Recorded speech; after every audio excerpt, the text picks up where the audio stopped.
Let's go to our breaking news story from this morning in Syria, where Israel is to blame for the downing of a Russian military plane off the coast of Latakia. That's according to the Russian Defense Ministry. It claims the Israeli Air Force used the Il-20 plane as cover from Syrian air defences, missiles from which hit the aircraft. 15 crew members died as a result. 4 Israeli fighter jets had been targeting Syrian facilities in Latakia province at the time. On the 17th of September at around 10 p.m, 4 Israeli fighter jets launched guided bombs on Syrian military facilities near the city of Latakia. The bombing occurred in the immediate vicinity of where the Russian Il-20 was coming into land. The Israeli jets deliberately created a dangerous situation. The Israeli pilots used the Russian plane as cover against the Syrian air defense systems. As a result, the Russian Il-20 was brought down by a Syrian air defense missile. There's no way the Israeli pilots could not have seen the Russian plane. The Israeli military confirms its jets had targeted Syrian facilities, but blamed the plane's downing on the Syrian government itself, along with Iran and Hezbollah, which Israel views as a terrorist group. We asked Damascus to comment on the Israeli allegations, and we'll bring you any response we do get. Our Middle East correspondent Paula Sleer has more.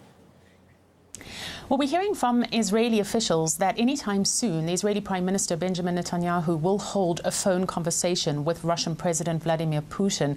We're also hearing from a senior Israeli official that Israel is maintaining ongoing contact with the Russian government and the Russian military officials at all levels and providing details.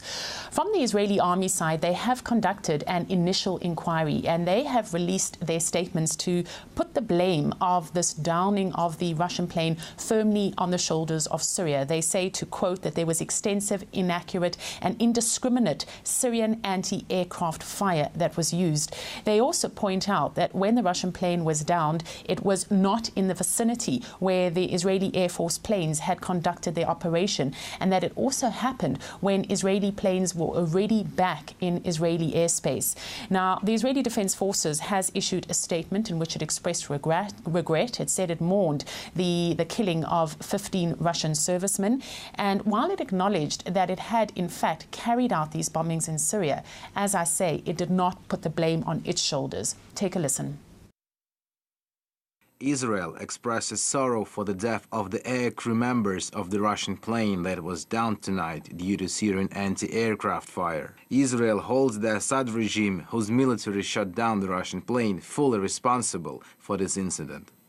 Now, in that same statement, the Israeli army went on to say that it had notified its Russian counterparts using existing communication mechanisms of its Air Force operations. Now, this does seem to contradict what came out of a phone conversation earlier between the Russian Defense Minister Sergei Shoigu and his Israeli counterpart Avigdor Lieberman. In that conversation, the Russian Defense Minister said that there was less than a minute before the Russian plane was hit that the Israelis informed the Russian side of the operation. He also said that there was no way that the pilots could not have seen the Russian plane that was landing from an altitude of some 5 kilometers.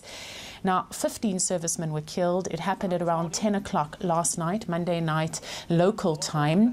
The Russian plane was on its way back to the Hamamim Air Force Base near the Syrian city of Latakia. It was some 35 kilometers off the Syrian coast when it lost radar signal. The Israelis used 4 F-16 fighter jets to strike a number of targets inside Syria, one of which was a power station, and reports are that some 7 people on the ground were injured from those strikes. At the same time, there was a French frigate that was firing from the Mediterranean Sea. On the ground right now in Syria, there is a search and rescue operation underway. So on a diplomatic level, we're waiting to hear more from the Israeli side and looking towards this phone conversation that will happen between Prime Minister Netanyahu and President Putin. Now, the downed Russian plane was an Il-20. It's a patrol military aircraft known by NATO as Kut. Top speed of nearly 700 kilometers an hour, quite a big wingspan as well. It's renowned for its durability. The Il-20 has been in service since Soviet times. According to the manufacturer, this one was due to remain there until around 2020.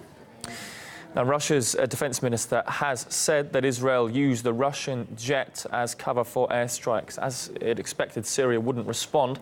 Vladimir Putin agreed with Sergei Shoigu's findings, adding that the downing of the plane was the consequence of a tragic chain of events.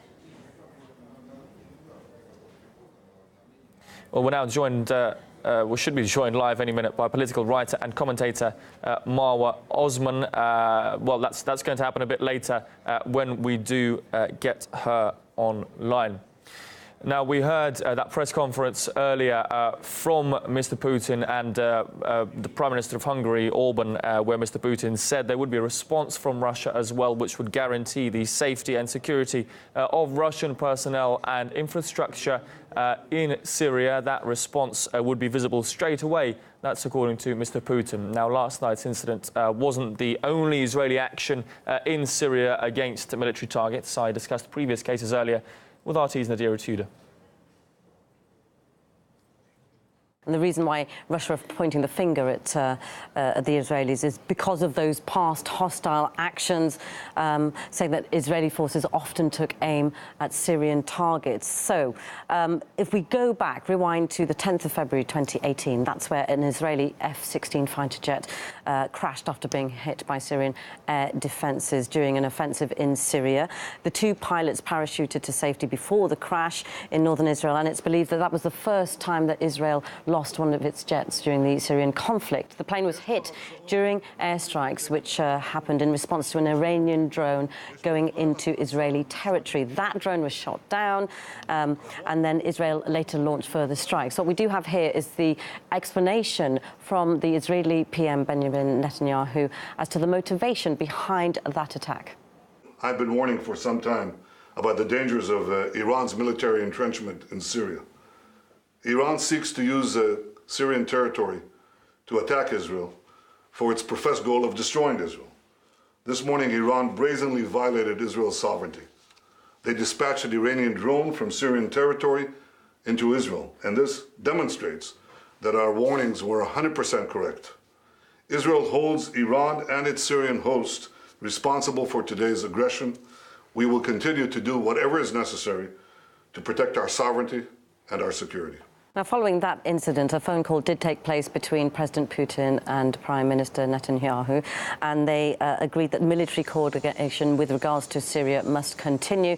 They also agreed that they needed to avoid any steps that would lead to new confrontation in the region. That was according to Interfax News. Now, I'll explain a couple more incidents. On the 9th of April, Russia and Syria accused Israel of carrying out strikes against T4 air base, which is near Palmyra in central Syria. The Russian Defense Ministry, they said that an Israeli aircraft launched 8 missiles. 5 of those were intercepted by Syrian air defense systems. And just 1 month on, if we go forward, there was a face-to-face meeting between Putin and Netanyahu on the 8th of May in 2018. And Netanyahu came out after that meeting and said that Russia was unlikely to limit actions in Syria, Israeli actions in Syria. 2 days after that meeting, another incident happened. And we can't forget the Syrian reaction, considering that these airstrikes are taking place without a UN mandate. This aggressive conduct by the Zionist entity will lead to nothing but an increase in tensions in the region.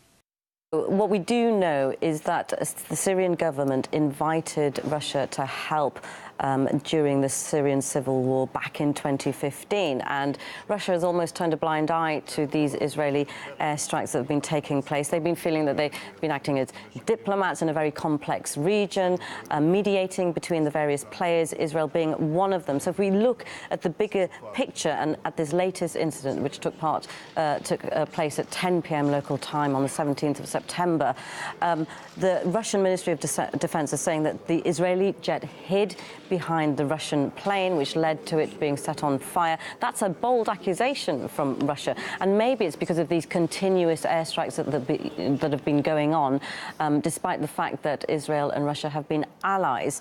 They have been claiming to be friends of Russia, and that's a contradiction in itself from the Russian perspective. It's almost like a betrayal for them. So there's no doubt that tensions between the two nations have grown. Sultan Mahmoud Ali, a former member of the Pakistan Air Force, gave us his reaction to the incident. But as a former aircrew, as a former flyer, I can analyze and give you my personal opinion. I could be wrong, but I believe that, you see, in this particular case, there is a possibility that Russia is right, that this bigger radar shadow of the Il-20 was used as a cover for attacking Israeli F-16 fighter aircraft, because please remember that in February, for the first time, an Israeli F-16 was shot down by a similar missile. And this time, there is a chance that they may not be willing to take the risk of, facing the fire coming from the Syrian side, and they may have taken cover of the bigger aircraft. Now, you see, I've flown in that area, and I know very well that there are radar contacts available. The Israelis must be monitoring it, and there are Israeli controllers who speak the Russian language. They could have forewarned this particular aircraft, but the warning which came only a minute short of it was far too late. That means that the die had been cast, and these 16 aircrew and the ill-fated Il-20 had already been sacrificed to save those 4 F-16s. I mean, this is my personal opinion. Now, who has given permission to the Israelis to come and bomb them over there? The United Nations is there. Mossad is supposed to be one of the topmost intelligence agencies in the world. Why can't it share its information with Russia, or more importantly with the United Nations, which can take action over there? If they are going to take clandestine action, and they also claim that they have done it 200 times earlier, then I think such an accident was waiting to happen. And I'm sorry, for the time being, prima facie, it seems Israel is to be blamed. Russia's foreign ministry summoned the Israeli ambassador over Monday night's events. Reports are coming in that the Israeli Prime Minister plans to hold a phone conversation with Vladimir Putin very shortly today. We have discussed with the director of Knossos think tank, Amar Wakaf, how exactly relations between Russia and Israel are likely to play out after this. Well, what we expect as a first response is to limit Israeli capability inside Syrian and probably Lebanese airspace. The Israelis are not going to be given free hand anymore, we think. It would be the natural response, because there must have been a lot of pressure on Russia from Syrian leadership, from the Syrian government, saying, look, these people are reigning free, we can't stop them, you don't upgrade our systems are too old, and you don't participate in this. Now Russia has been a victim of these shenanigans itself, so it can make a step forward in this, and can draw a line and say, okay, no more Israeli intervention, otherwise we will take action, and we've always warned against Russian servicemen being targeted, and now it happened. We're not going to allow this anymore. So this is the first response that we expect.